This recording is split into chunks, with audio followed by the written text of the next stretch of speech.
Alright everyone, I mentioned this briefly the other day when I was talking to Ramsey Paul and mentioned that I was going to be making a video on the topic. Look at CNN's front page, archived, link in the description. Tell me what you do see and tell me what you don't see.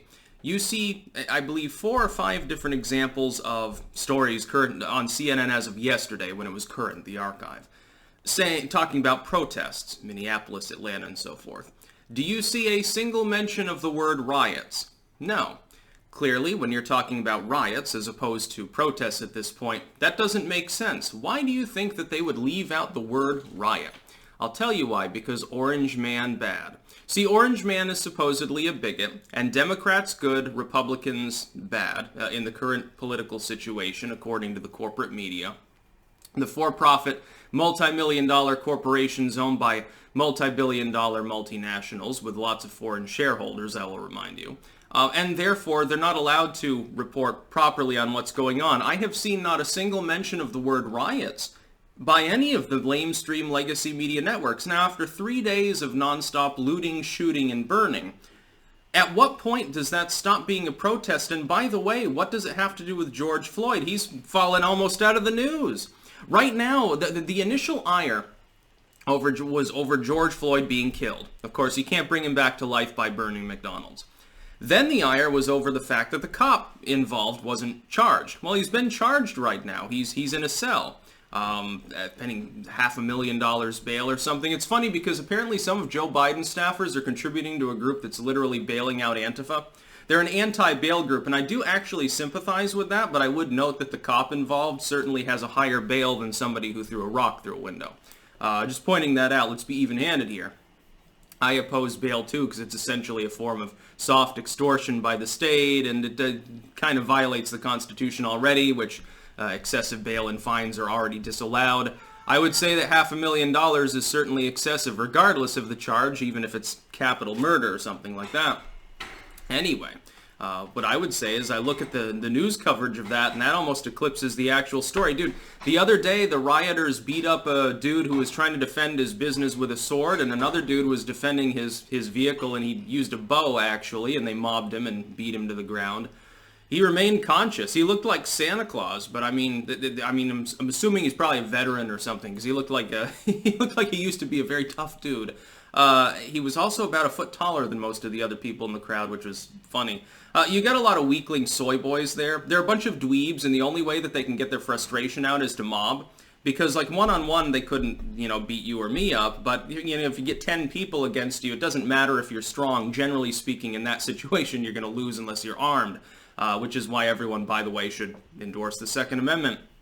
A subscriber pointed out this morning, someone following me on Twitter, that the left has fundamentally lost the Second Amendment debate because one of their big taglines, and I agree with him completely on this, or her, I'm not sure, one of the biggest things that they say as evidence that we need more gun control is just call the cops will come, so you don't need the big scary weapon. The cops literally aren't coming when called. It's not even because of the riots, too. As of coronavirus, some of the metro cops around the country said, we're no longer going to respond if there's just a burglary or something. Simple assault, that's okay. We'll book them, but we're not going to put them in jail. We're not even going to we're not even going to respond to calls of certain kinds. Mere property damage, something minor, we don't even care. Don't even call us. The cops literally will not come and save you at this point in parts of the country if a group of rioters comes and starts burning your home to the ground. Who's going to save you? It's up to you and your community. That's basically all you've got. By the way, the leftists that are fanning the flames of hate right now, Antifa and similar groups, this is part of a concerted post-Grand Chessboard, post-Soviet Union sort of Cold War strategy. It's an attempt, because there's no longer an external far-left threat from the Soviet Union, and China's sort of like, the knockoff Chinese-made version of the Soviet Union. Not exactly the same kind of power level overall. Because of that, they've turned to try to subvert U.S. culture by antagonizing hate. So, like, one of them will pretend to be, like, a Nazi and tell white people, well, and all these minorities want to kill you. Another one will go to the black population and say, well, these white people want to kill you, and they get people fighting. Then they disappear as soon as the fighting starts. They'll throw a few rocks, but once the real fighting starts, these Antifa people are the first to flee. And then they leave the crowd behind to get arrested or to get beaten on by the police or whatever, or the police to get, piss bottles thrown at them. And the cat, by the way, right now is frustrated and singing at the door. You could, again, we'll make an album soon. We're not making it right now. I'm still on the air.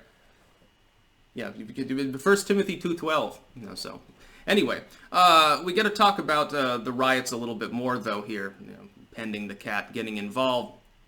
It's just gotten disgraceful. I mean, at least 2 of the videos that I make today will be essentially on the same subject. We got to reserve one just for the mayor, though, of Minneapolis. By God, I have never seen a more stupid politician. And this election cycle gave us Beto O'Rourke and Julian Castro, so keep that in mind. It's just insane at this point.